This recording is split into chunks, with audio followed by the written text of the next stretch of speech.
Assalamualaikum warahmatullahi wabarakatuh. Anak-anakku kelas 4 yang selalu dimuliakan Allah, mari kita mulai pembelajaran pada pagi hari ini dengan ucapan Bismillahirrahmanirrahim, dengan harapan mudah-mudahan pembelajaran pada hari ini bersama ridha Allah. Amin ya rabbal alamin. Pada pembelajaran kali ini yaitu EPS tema 2 subtema 2 tentang pemanfaatan sumber daya alam. Adapun tujuan pembelajaran yaitu agar kalian dapat memanfaatkan sumber daya alam dengan baik. Indonesia memiliki kekayaan yang melimpah ruah sebagai nikmat Allah yang telah dilimpahkan kepada kita semua. Oleh karena itu kita dituntut untuk memanfaatkan seperti kekayaan alam berupa rempah-rempah. Contoh misalnya cengkeh. Cengkeh selain digunakan sebagai bumbu dalam masakan, cengkeh juga digunakan sebagai obat alergi terhadap udara yang dingin. Seperti contoh yang lain yaitu pala. Pala merupakan salah satu rempah-rempah yang digunakan oleh masyarakat Indonesia sebagai penyedap pada masakan. Selanjutnya yaitu lada. Lada selain digunakan sebagai bumbu dalam masakan, lada juga digunakan sebagai obat penyembuh penyakit flu. Selanjutnya yaitu kayu manis. Kayu manis digunakan sebagai penekan kadar gula darah tanpa menghilangkan rasa manis bila ditambah dalam masakan. Selanjutnya jahe. Jahe dapat kita gunakan yaitu sebagai penghangat tubuh. Berikutnya yaitu ketumbar. Ketumbar ini dapat digunakan selain sebagai bumbu dalam masakan, ketumbar juga merupakan salah satu bahan baku parfum atau sabun mandi.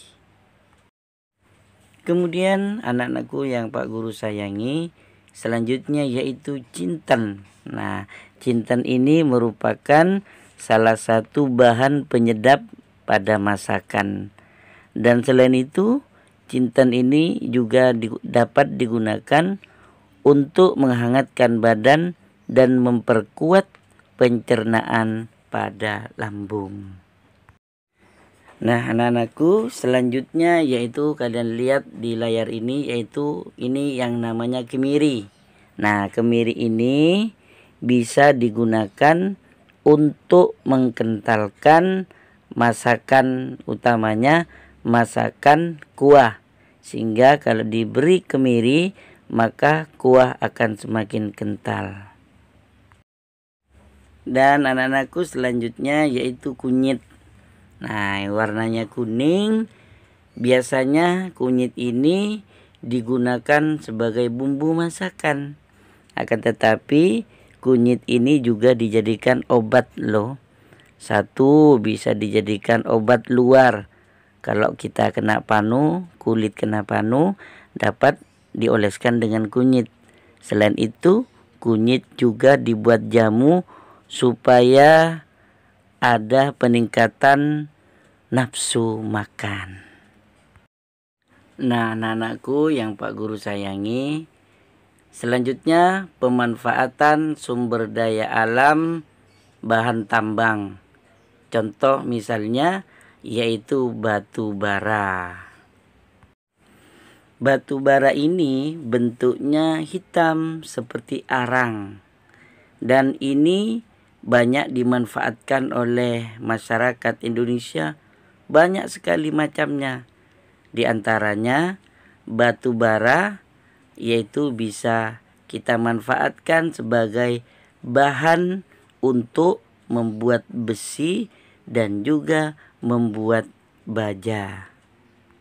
Selanjutnya batu bara juga dapat kita gunakan sebagai bahan utama pembangkit listrik tenaga uap seperti yang ada di Paiton, Jawa Timur.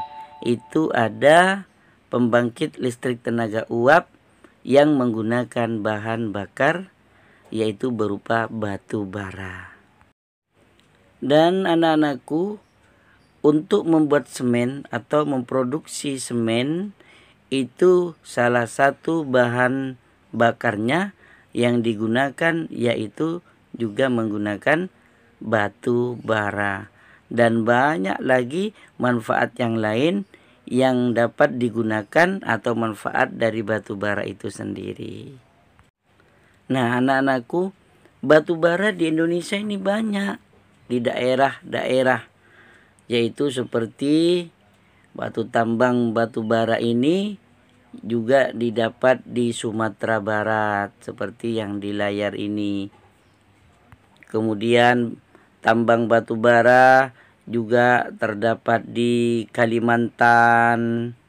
Kemudian juga terdapat di Palembang dan juga banyak daerah-daerah yang lain yang memiliki tambang batu bara. Aceh juga ada.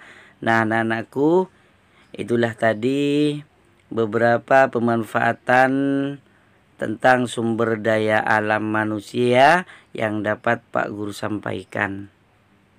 Jadi, kita harus bersyukur dengan sumber daya alam yang Allah berikan kepada kita, yaitu dengan cara memanfaatkan sumber daya alam dengan sebaik-baiknya. Sekian dulu dari Pak Guru. Pak Guru akhiri dengan alhamdulillahirabbil alamin.